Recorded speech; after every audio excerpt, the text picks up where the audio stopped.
For me personally, the love for sneakers, I'm buying GRs. I love them. I think if everything in your collection is strictly a PE or strictly hype, you're either into fashion or into hype. You're not into sneakers.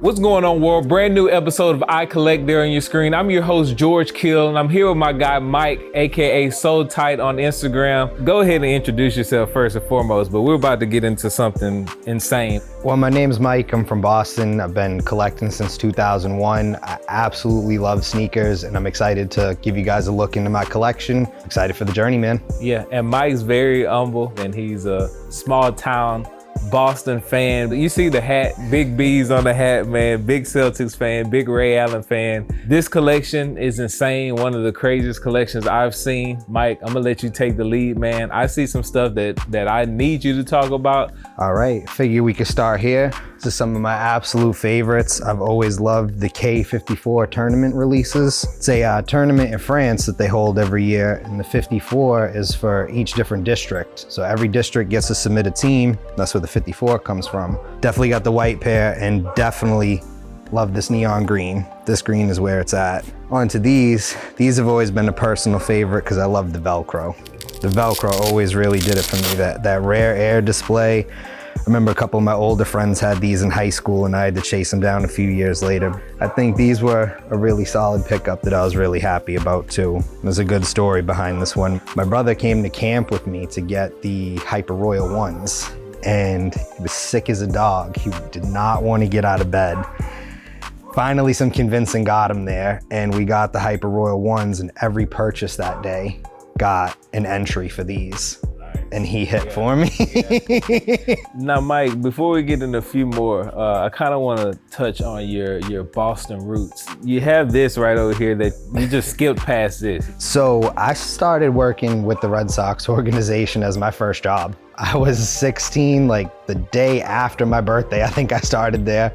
I was a fry cook. Nothing glamorous. I was frying, chicken fingers and French fries all day, making hot dogs. Finally, I moved into security and did security for a few years, and finally they made it to that World Series, and they offered us the chance to get a ring, being part of the organization. And I got it hanging out with one of my favorites, the Patriots RKK Air Forces. They got 4 titles right after they won the 4th Super Bowl, and I just thought this was such a clean colorway. They've meant so much to me growing up. Me and my grandfather really bonded over football. If you had to describe this table in one word, what would you say? I would say stories. I would say every kind of shoe up here actually came from either an assist from a friend or a crazy hunt, or just, some type of background to it. All right, Mike, now this table caught my eye more than anything. Again, you're a Celtics fan, so I see the Ray Allens, right? We talked about these off camera too. Ray Allens, these are one of your faves, but being a Celtics fan and having a Kobe on the table, there's bad blood. Lakers and Celtics, everyone knows that, right? I've always loved just the Galaxy design. Kobe's got great comfort. I love that logo. That's beautiful.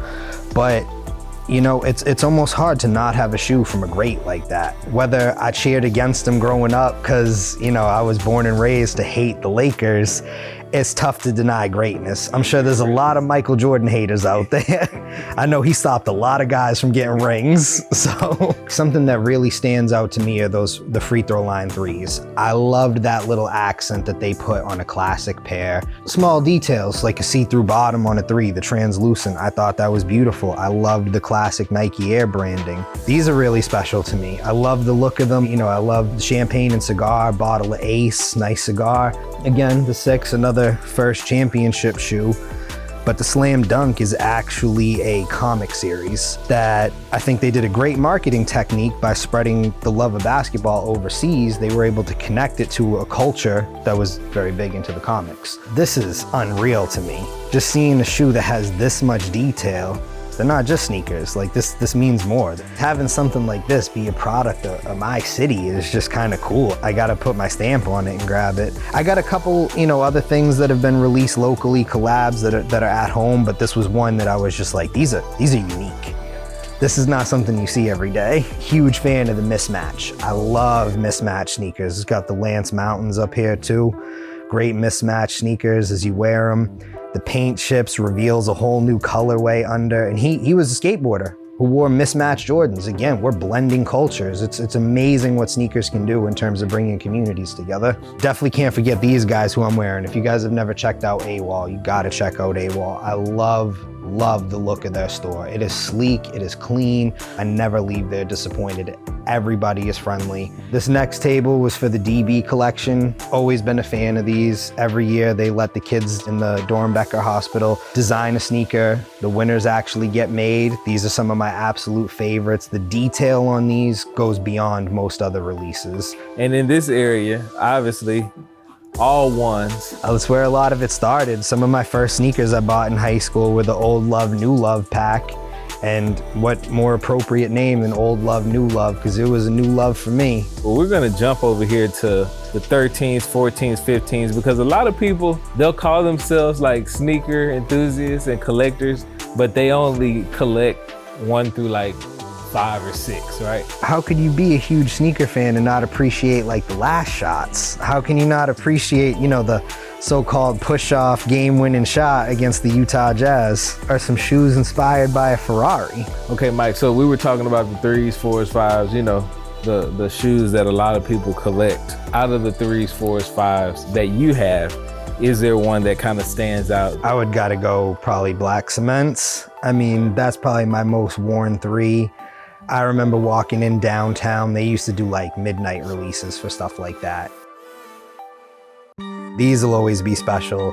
These were my first 5. Got these 06. They're pretty beat up, but they're still so special to me. I got the Fresh Prince pair in there, the one that didn't come with laces, because he wore them on the show laceless on the first episode.